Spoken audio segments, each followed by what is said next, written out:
This is the Stereosis. Hello, everyone, and welcome to the Stereosis. In the recent couple of days, there have been this trending story about a Nigerian influencer and a cross-dresser, a guy who dresses as a female. His actual name is Idris Olarewaju, but he's called Bobrisky on a lot of social media platforms. Actually, very controversial. And even the movie, the person that produced the movie, they had to come out for a kind of rebuttal, saying that's not what they meant, it was a stunt and all those kind of things. But nobody should be surprised. These things are not surprising, just that they're getting the backlash they didn't anticipate for. Now, the filmmaker and actress Eniola Ajao was the one who organized the show.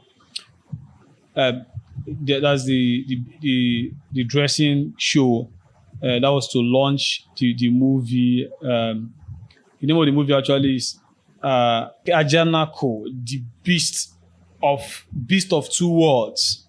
This thing happened on Sunday.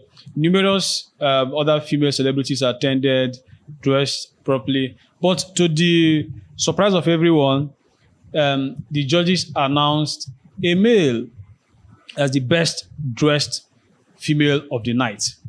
And these things, even within the reports added that even within the auditorium, a lot of people were like, what is going on? What's this? So from there, everybody, the guy that was presenting actually got a whole lot of backlash online for supporting same-sex union or same-sex orientation. Actually, if you're not watching us from Nigeria, you should have known that same-sex marriage is actually prohibited in Nigeria. We'll get to that stage in a moment. But any person that is actually surprised about this thing, you shouldn't be. But one thing that is very worrying is the fact that Eniola came on Arise TV to say it was actually a stunt. That within her team, they had decided to come up with possibly a creative way to actually get the movie trending, get people talking about the movie. And then the thing they were able to get, the team was able to come up with this kind of idea. Now, just for a moment, think about this. This is a very serious problem. If this is the only idea they can come up with, imagine a creative industry, this is just to promote these woke ideologies. But don't be surprised. I'm not buying into those kind of things. Those things are just rubbish. Now, do you remember what happened last month? John Cena in the Oscar award. It's the same thing. These guys would have watched what happened during John Cena's time and all those kind of things, and possibly that's what is inspiring them. Don't get twisted here. They're all the same thing. But my concern is this pushback. I thank God for the pushback they are getting, but it has to be stronger than this. People have to come out and condemn this, because if this does not happen, just imagine the whole team. I don't know how many they are in the team, and they came up with this kind of idea. That means there is something going on in Nollywood. Actually, if we don't give this thing serious pushback the way it's supposed to be, maybe very soon we will start seeing a lot of these scenes and cast in most of Nigerian movies promoting. Maybe it might not even be very obvious, maybe critically or subtly promoting same-sex orientation online. Now, if you've watched Empire, it's the same story. It's even in America, it's an aberration for you to have the black guy, like in that 2015, a black guy in that orientation, that same-sex orientation. But then that does not mean that they weren't like black gays then in America, like of African American descent. But then what Jamal went through in that movie is just a similar story of any African guy of that same orientation at that particular time. So and they knew that was mixed with rap culture and all those, and the audience are going to get a lot of black people. So this is a kind of an influence strategy, and is an ideology they wanted to pass down to the people. And there's something that happens, even if you're not really interested in it, but as I repeatedly show you that Jamal is a nice guy and all those kind of things, you may not actually become gay, you may not actually choose same-sex orientation.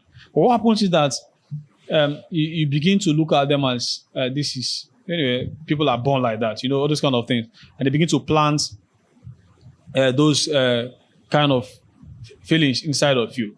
Now, that's just it. Now, let's get back to Bobrisky and Eniola. And if actually all they could come up with was to award as a female, it's very funny to award a male as the most dressed because as he said that the guy is controversial and they wanted to thrive on the controversy and all those kind of things. This lacked. There was no ideology. Didn't you think all these things through? How people react? Or was it just for the clicks and everything that she was doing it for?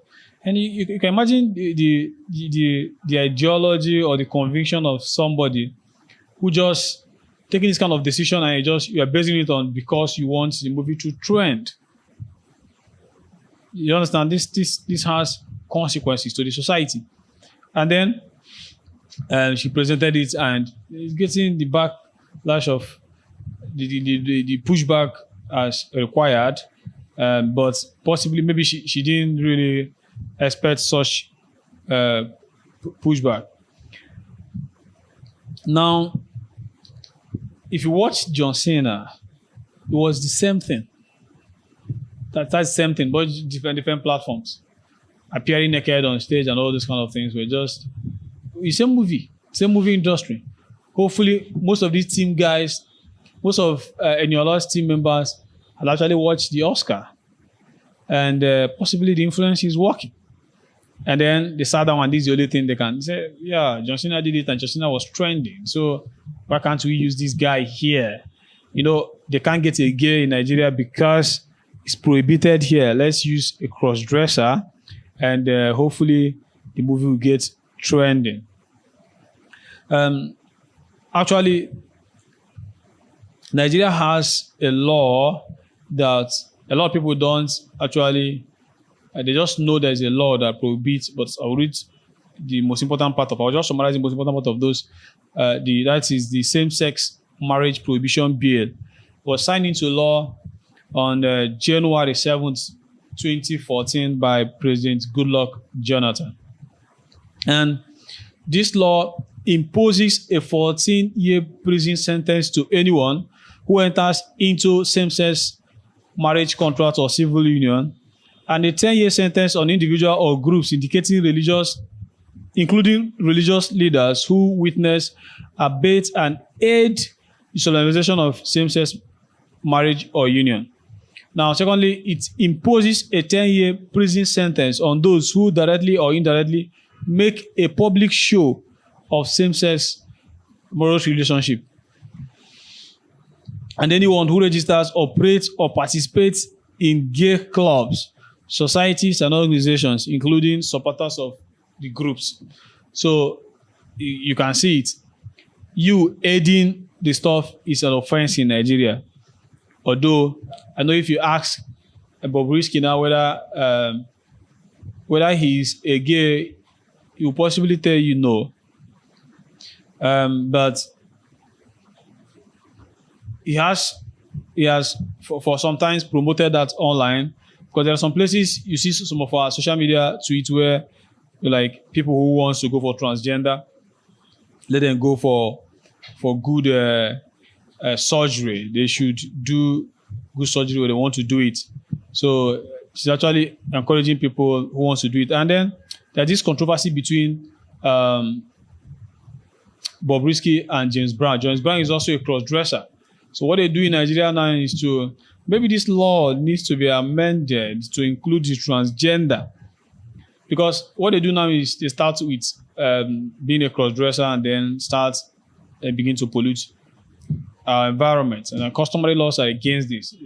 And there's a very big quarrel between two of them where he actually claims that he was the one that brought up James Brown, that he gave James Brown money, house James Brown, all those kind of things. And that's actually the influence they're looking for a lot of people to actually be part of their group. So I just pray that this woke mind virus has not actually entered the Nollywood, because if that is the case, we'll just be prepared for the worst. Because if, like what is happening in the Western world, because the movies, the academy, and all those kind of things are where they captured earlier on, and then begin to transform a lot of people from that place, begin to show you how good they are and all those kind of things.